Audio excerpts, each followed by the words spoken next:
Welcome everyone to this session titled Planning for Tomorrow, Introducing Green Project Management, to be presented by Michael Pace. This session is hosted by the Project Management Association of Canada and sponsored by IPMA USA, Procept Associates, and Title Shift. You will see the links to our sponsors' websites posted in the chat. During this live presentation, please feel free to type any questions you have into the Q&A window. After the formal portion of the presentation, we will read out your questions for the speaker to answer. This presentation is also being recorded and will be posted later on YouTube for those who could not attend today. Now let's get started. Momentarily, I'm going to turn things over to Michael Pace. Michael Pace is a highly accomplished project management professional, consultant, and trainer with over 20 years of experience in building and leading high-performance teams, developing and implementing effective project management processes, and driving organizational change initiatives. He is the President Emeritus of IPMA USA and is closely connected within the project sustainability world. And take it away, Michael. Thank you, Robin. I appreciate that. All right. Good afternoon, everyone. I appreciate the opportunity to be with you today. Talk a little bit about what we call sustainable project management. So a little bit about me. Robin gave me a pretty good introduction there. Here is my Stoic headshot and a link to my LinkedIn profile. And I'm happy to connect with you. I appreciate Kevin and PMAC for inviting me to join you today. Like Robin said, I've got about 20 plus years of experience in project program portfolio management. I've got a couple of different hats that I wear. I'm the director of academic practice for GPM Global, the director of project management at Texas A&M University's Division of Marketing and Communications. I'm the founder and principal of Diverging Roads, a consulting group, chair and convener of the board of directors of Gaia Education, an adjunct faculty member, and we can add more to that as we need. Today I'm representing GPM, which is a social enterprise that advocates for change within the project management world. To be honest, I didn't come up with the title for today's presentation.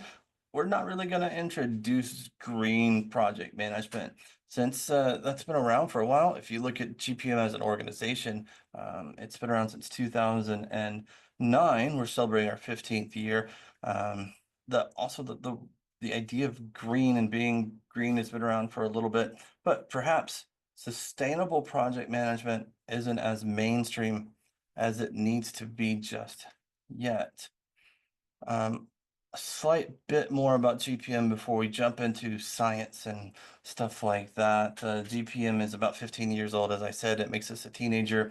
Like most teenagers, we have a tendency to be loud and a little bit obnoxious.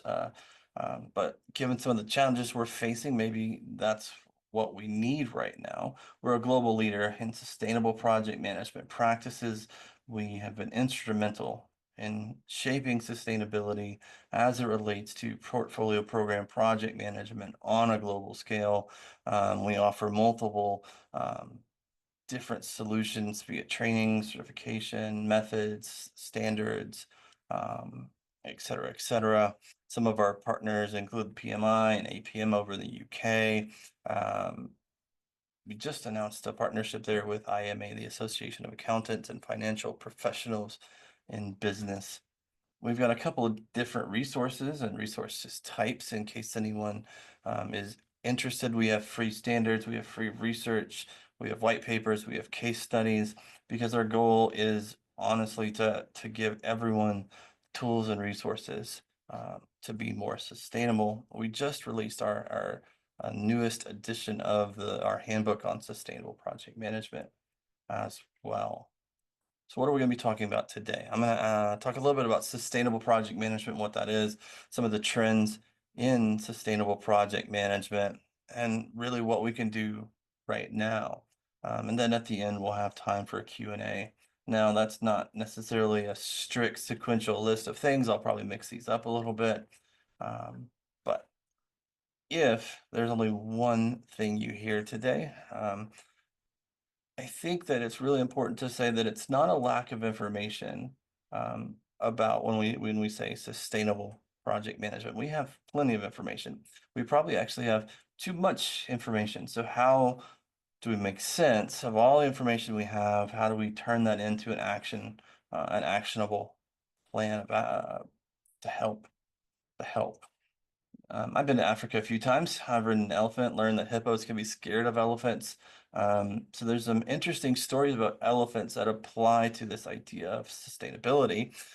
There's a parable of the blind man and the elephant. It dates back to a Buddhist text from around 500 BC. And it goes something along the lines of six blind men are brought to examine an elephant that's come to their village. The first man touches the trunk and says that the elephant is like a thick snake. The second man touches the tusk and says that the elephant is like a spear. The third man touches the ear, says that the elephant is like a fan. The fourth man touches the leg, says it's like a tree. The fifth man touches the side, the belly of the elephant, says it's like a wall. The sixth man touches the tail and says the elephant is like a rope. Each of the blind men is convinced that he is right and that everyone else is wrong. Now, many, many years later, American poet John Godfrey Sachs um, told a story of that, or a version of that story, and he concluded with a simple, beautiful line that each man was partly in the right and all were in the wrong. Now, I can combine that with a statement that is purported to be from Bishop Desmond Tutu. Um, Supposedly, Bishop Tutu once asked, "How does one go about eating an elephant?" And after a pause, he answered his own question and said, "You eat it one bite at a time." So when we look at this idea of sustainable project management, both of these anecdotes apply. It might look different to everyone, and we need to eat it one bite at a time. Now, as we look at project management, it's not a new concept. The idea of needing knowledge and a certain level of depth of knowledge is critical to our success. Now, the traditional way conventional model is called an I-shaped learner, where you know an intense amount of expertise in one specific area. As you grow, you might actually develop a little bit of knowledge across multiple sectors, a little bit of knowledge about many, many things, but still maintaining that depth of expertise in that one subject. Project managers tend to develop expertise in multiple sectors. That's called a pie-shaped learner. Can evolve into what's called a comb-shaped learner, and so on and so forth. And the idea being the I-shaped learner is an expert in one area, that T and is an expert in one area, but knowledge of other areas. Pie and comb are expert in many areas with knowledge and even more. And that is kind of the underlying problem for sustainable project management. You do have to be an expert in many areas, and you have to have knowledge in even more. So I'm going to give you a very specific example. This infographic comes from 8billiontrees.com, and it's the idea of the clothing industry and the amount of waste that the clothing industry produces. So based on when this infographic was created, 2.6% of global water is used to produce cotton. 700 gallons of clean water is used to produce a single cotton shirt. 68 pounds is the average weight of clothes an American discards per year. All of these pieces of information. So if you're working on a project that ends up producing clothing, 99% of used clothing is recyclable, but 4% of our landfills around the world are filled with clothing and other textiles. In the Atacama Desert down in Chile, I'll let you Google that as you listen. There are tons and tons, actually mountains now, of discarded textiles that were cheaper to send over to Chile and to dump in the desert than to recycle, to redo, to used in some other way. So we have to be cognizant of multiple different areas. Supposedly, the amount of water it takes to, and in this example was a single cotton t-shirt. In another example, we could talk about blue jeans. Everyone wears denim and wears blue jeans, and supposedly you have enough water used to produce one pair of blue jeans to support thousands of people in their daily water needs. I'm going to combine all of this information with the idea that our brain is not really good at making sense of information. From a memory perspective, from a context perspective, we struggle sometimes. Um, our brain, sadly to say, is lazy. We try to make decisions as efficiently as possible. Sometimes we fill in the blanks. This is called the Cognitive Bias Codex. Now, that's slightly dated from 2016, but what this shows are almost 300 different cognitive biases that humans could suffer with, and it has it broken down in a couple of different ways. This quadrant says that we have problems figuring out what we should remember. So we see things like the recency effect. When the silly example is that when someone gives their 2 weeks notice at their job, they try to be on their best behavior, hoping that you remember the more recent events and not necessarily all the mistakes that they did over a course of time. We also struggle with what do we do with having way too much information? So we notice when something has been changed, but maybe not when we see the same things over and over again. We are drawn to details that confirm our existing beliefs. Things like confirmation bias are incredibly dangerous in the academic setting, but anchoring bias is something we all make use of in a negotiation, on the idea that if you go first in a negotiation, you create that anchor um, to help provide that firm foundation from which other things are built from. We also struggle with having not enough meaning behind the information that we get.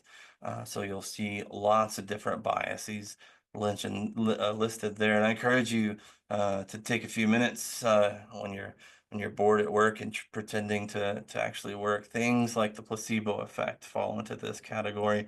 The idea that you might feel better just taking a sugar pill because you've been paid attention to with the placebo. There was a study in the early aughts, early 1900s, where when we got into management as a science, a group of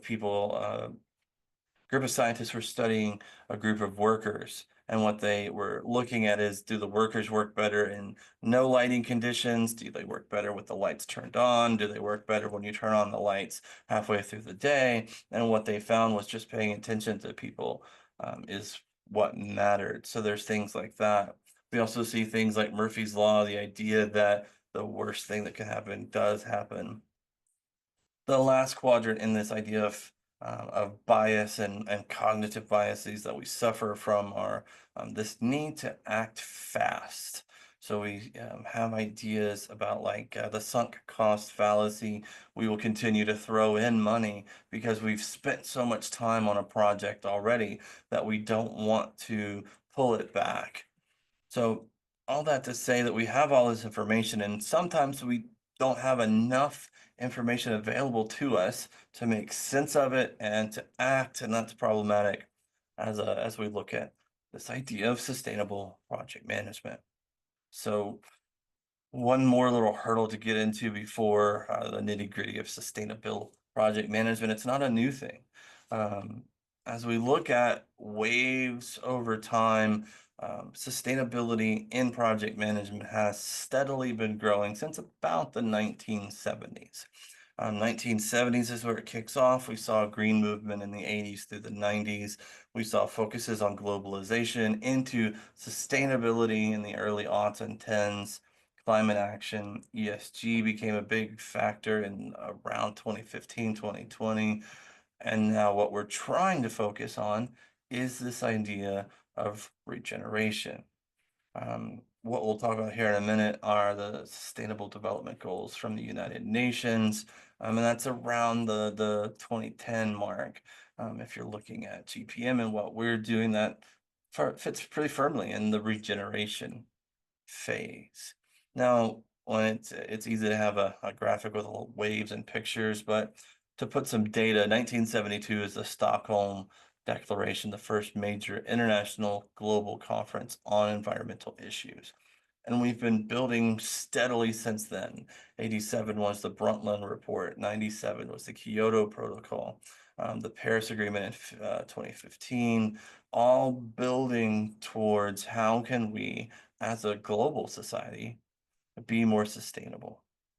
So where does that leave us today? The pretty standard focus now are the United Nations Sustainable Development Goals.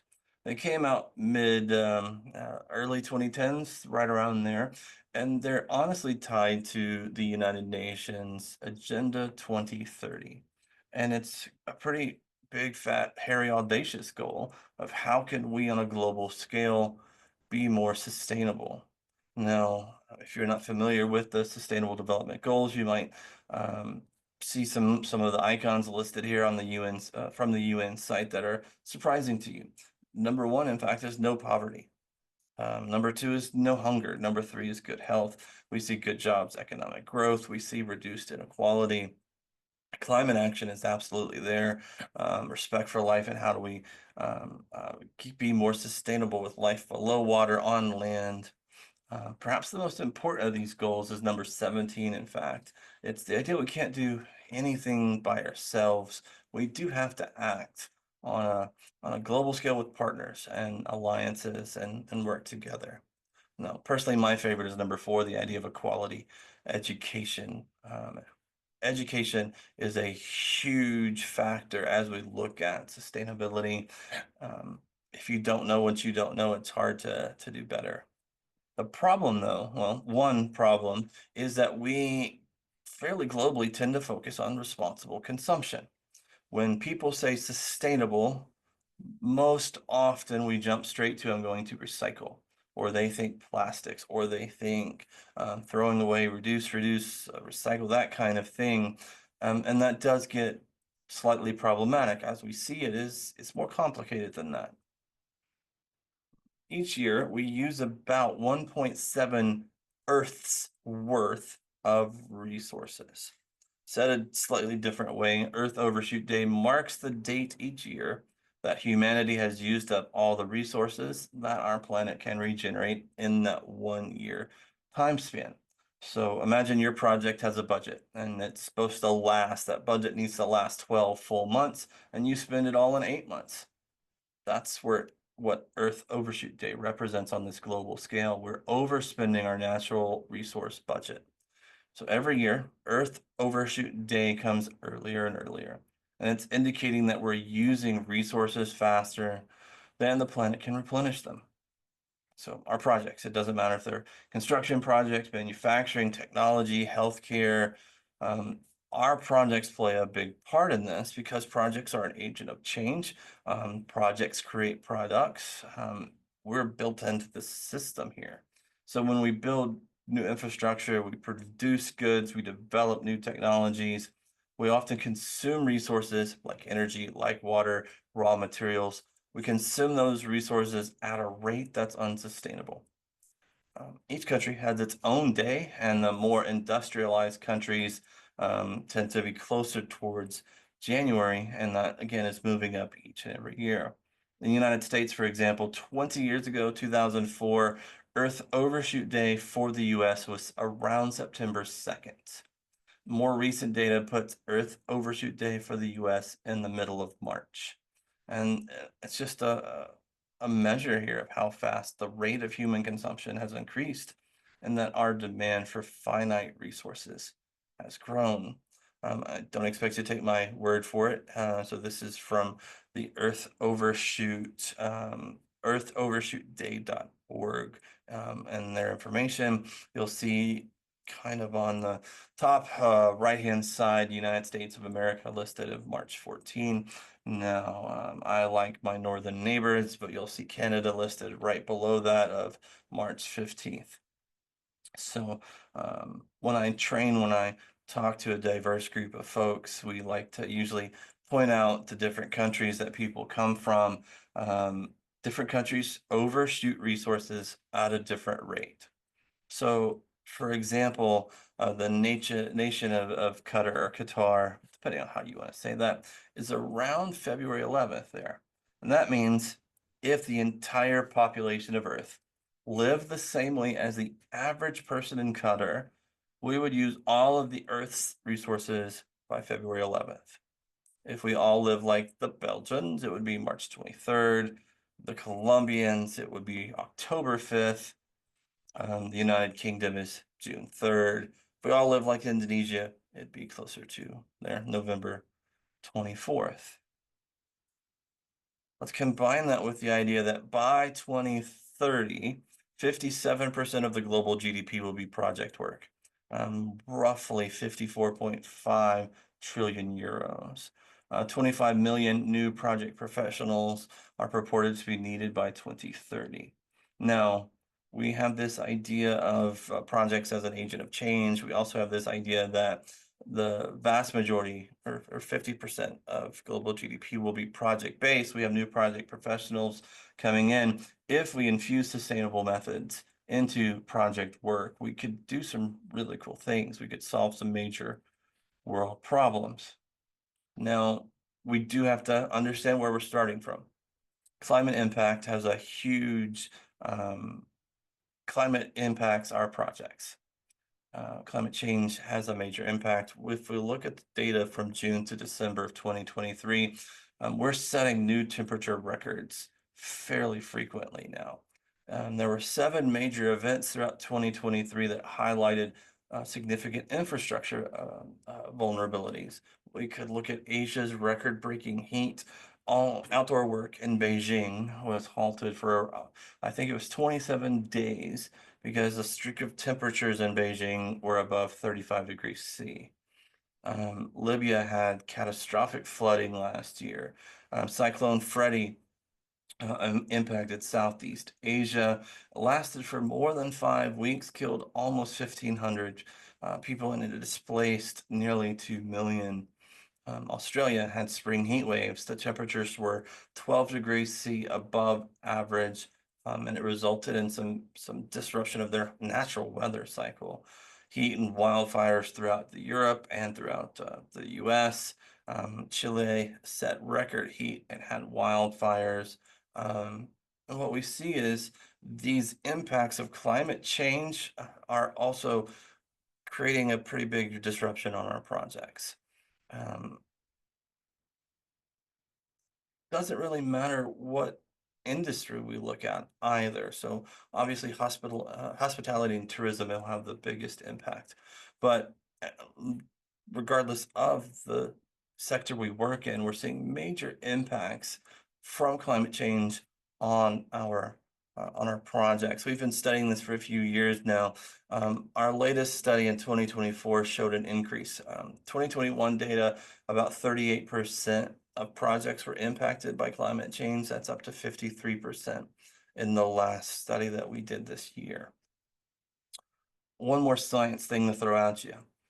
We look at things like the planetary boundaries. There are 9 planetary boundaries that are fairly important to understand when we talk about climate change, when we talk about sustainability. These boundaries help keep our environment stable, and they include things like climate change, where too much pollution warms the earth. But it also includes things like biodiversity loss, where many species are at a risk of disappearing altogether. Our projects, such as construction or energy, can impact these boundaries by using renewable energy, conserving water, protecting wildlife habitats. We can help keep our planet healthy. Since 2015, we have crossed the 9 planetary boundaries, and you'll see the data that's listed there on the screen. So as you can see, biodiversity loss, novel entities such as plastics, synthetic chemicals, pesticides, genetically modified organisms, phosphorus, nitrogen, We are passing the safe operating space of these boundaries um, at an alarming rate. And that's problematic. And again, if we go back to the idea that when we talk sustainability, we mainly talk about um, recycling. That's not enough. Conventional thinking, this idea about just recycling, what we see is the resource consumption exceeds those planetary boundaries. Sustainability, however, is this balancing act where the phrase do no harm comes up over and over again. Our goal ultimately is to aim toward regenerative, where we're repairing some of the damage that's already been done. Those UN SDGs sit right in the middle. We want to have this balancing act. Now, when I teach and I consult on sustainable project management, what I explain isn't what most people think. So, sustainability, which you see here in the middle, is nothing more than treading water. It means do no harm. On the left side, we have been business as usual. It's the idea of take, make, waste. And that's what got us here. This green movement is incrementally better, but it only focuses on things like being eco-friendly. It stabilizes the patient, but it doesn't repair the damage that's already been done. And so what we need to do as a profession is move toward the right, restorative and regenerative. Um, we must regenerate both what's been depleted and what we are currently taking, and then work to sustain a regenerated state, which continues to practice this idea of regeneration. That's regenerative sustainability. So again, I'll put the SDGs right there in the middle. It's just enough to stop the bleeding now. And if you ask why, well, it's because they don't really address the root cause. It is great to have end poverty as a goal, but we don't talk about why poverty exists in the first place. Now, our profession has our finger on the button of change.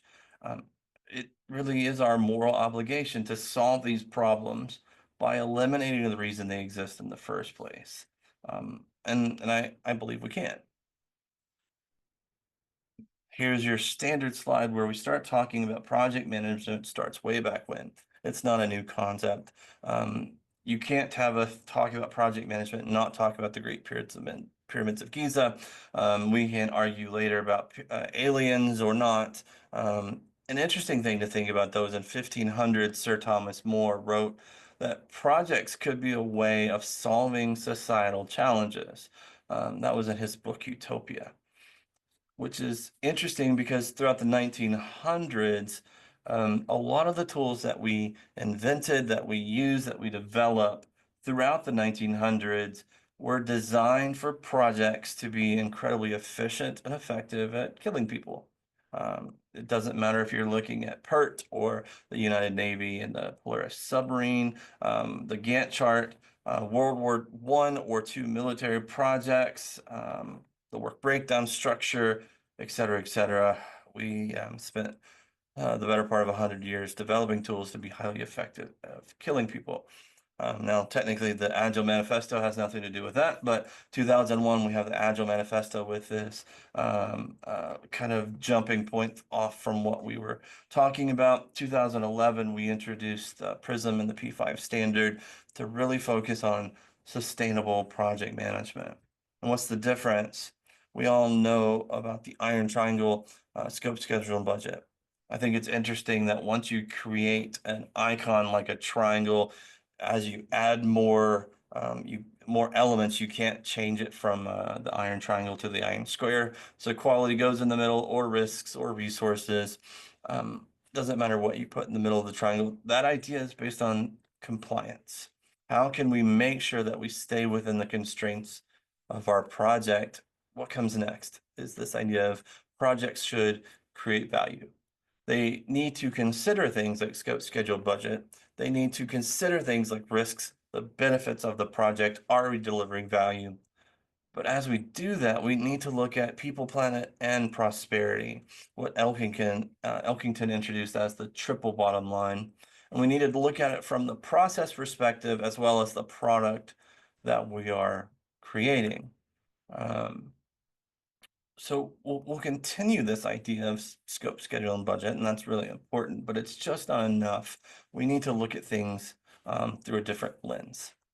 Now, when we talk about sustainable project management, I don't think it's that people don't want to help or change. I think the central message is, what do you do with all this information? So I've spent about 10 minutes just wasting a lot of time on Google, and I found countless examples of ideas of how to solve a problem. Information is Beautiful is a kind of neat site. So this one, food waste, it examines food waste and the idea that global hunger is a problem not because we don't produce enough food, we just don't get it into the right places or to the right people's hands.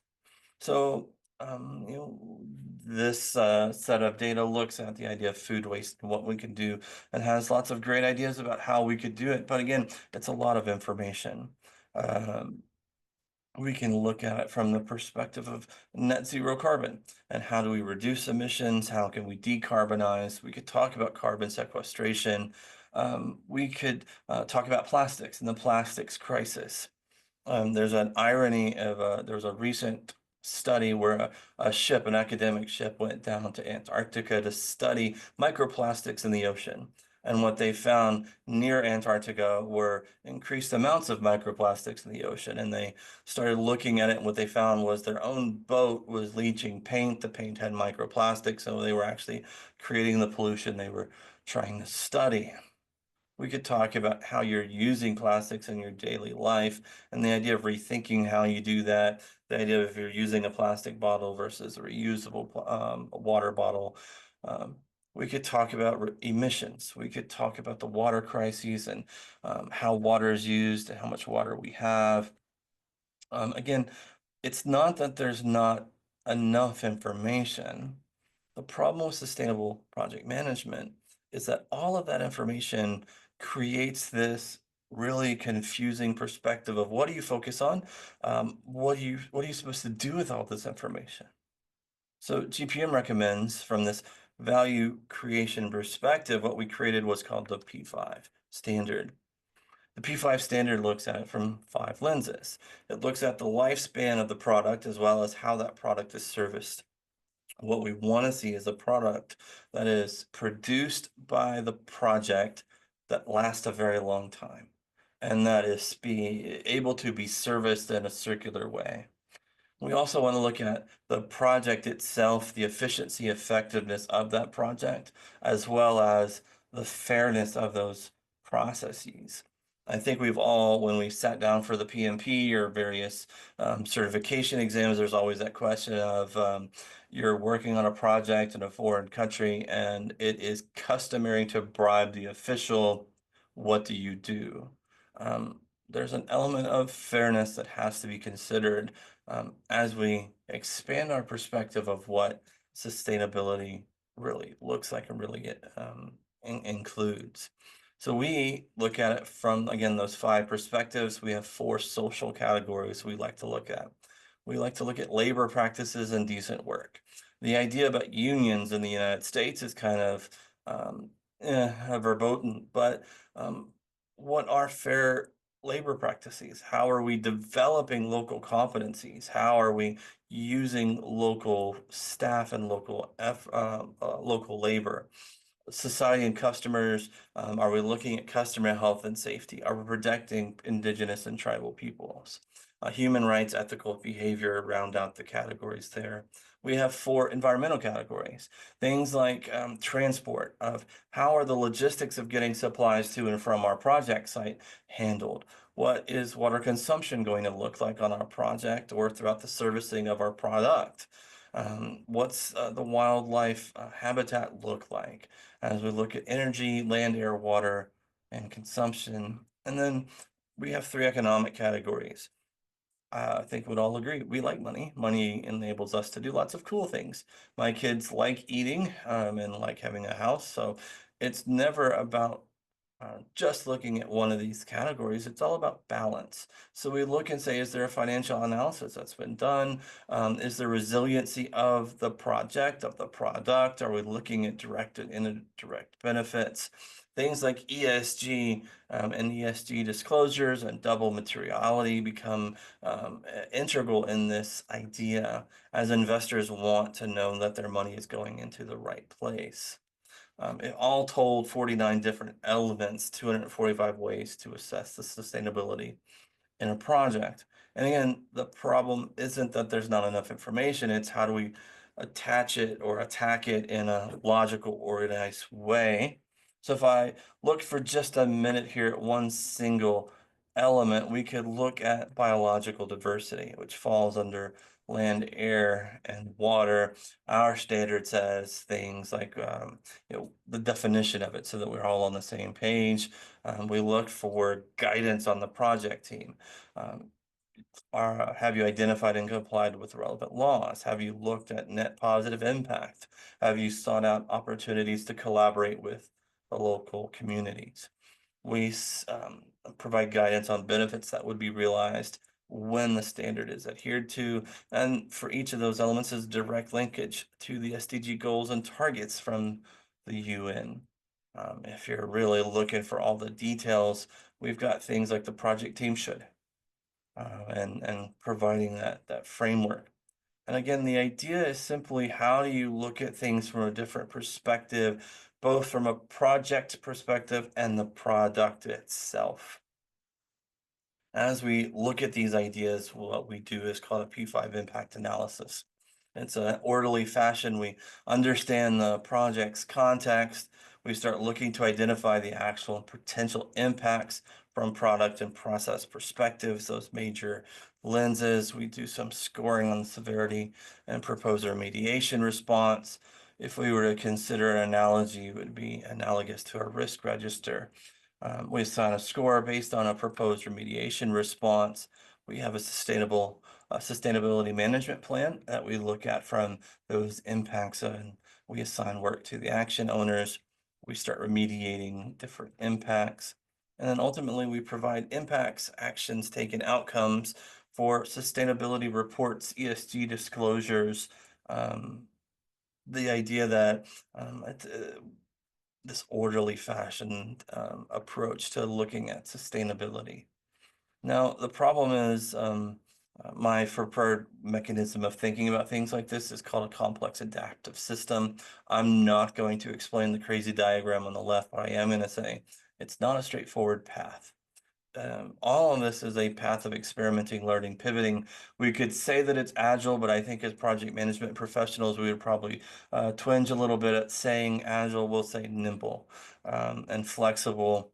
We need to have that sustainable culture as a foundation. We need to have leadership that encourages us to grow in our sustainability. We need to have processes that are sustainable. And we need to focus on how we're going to deliver value. And a broad definition of who our stakeholders are. Now, we are not prescriptive when you look at sustainable project management. We've tried to grow partnerships and alliances to provide as many tools as possible. So, for example, we've partnered with we created the sustainability principles for PMOs in partnership with, and the name is going to escape me because it's late in the afternoon. I apologize. But the idea of not just a project management process, but how can you embed these principles into your project management office? We partnered with the Agile Business Consortium on how can we be sustainably agile. And the QR codes you see here on the sign link directly to the download of how you could do that. We're working with folks on how to be a regenerative leader and how to practice regenerative leadership. We're working to help folks from an ESG perspective, from an investing perspective. How do we make sense of that? And honestly, the core thing is focusing small picture what you can do, and it goes back to how do you eat an elephant? It's one bite at a time, but you do start with what you can do. And then maybe we peel that back, use another analogy of an onion and say, what can you do? What can your organization do? What can your clients, what can your community? as we grow and we grow. It's not about doom and gloom. There is a little bit of that element as we look at a baseline, but I think we'd all agree that it's fairly important to know where you're starting so that as you look to a forecast of the future, you can know which path makes the most sense, what resources you're dealing with. If you don't know your starting point, it's really hard to figure out where you're going next. Some folks say just we have to do more. I don't think that's good enough. I think we'd all agree we really can do more. I appreciate y'all's time today. Again, happy to connect with you on LinkedIn and share more information with you. I think we have multiple minutes now for a Q&A session. And so I'm going to turn it back over to Robin to help. If you have any questions, I am happy to answer as best I can. Thank you. Okay, wow. Thank you, Michael, for that amazing presentation. Now we can go to some questions. I'm reminding audience members to type your questions into the Q&A window, and I will read them out for Michael to answer. So far, we have one question from Carol. How can we reconcile real green change with the advent of AI energy use in PM? Hi, Carol. Thanks for the question. That's a depending on how you interpret it, that we could take that a couple of different ways. So I'm going to answer probably way too long, and you tell me if I hit the mark. You say real green, and that is a huge problem across the board. The phrasing we like to say is greenwashing. Greenwashing is a huge problem. Um, uh, the idea that people say they're sustainable and they're really not. I don't have a good answer. If we had a good answer, it wouldn't really be a problem anymore. Um, when you say AI energy use, that again is a huge problem, and it comes from awareness, I believe.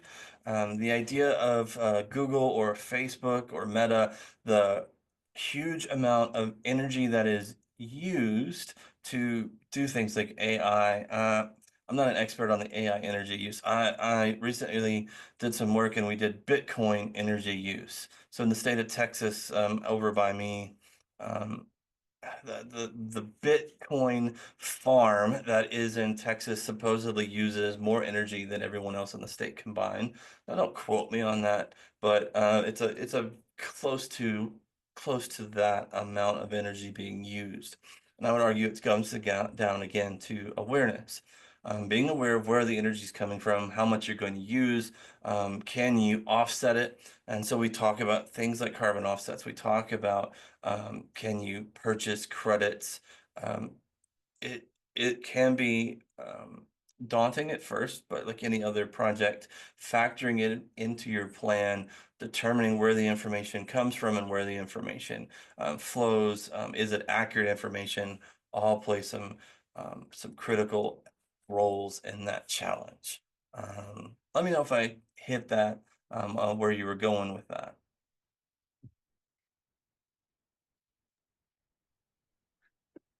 Thank you, Michael. And Carol said, yes, helpful. Do we have any other questions for Michael? Now's your chance to pop them into the Q&A window.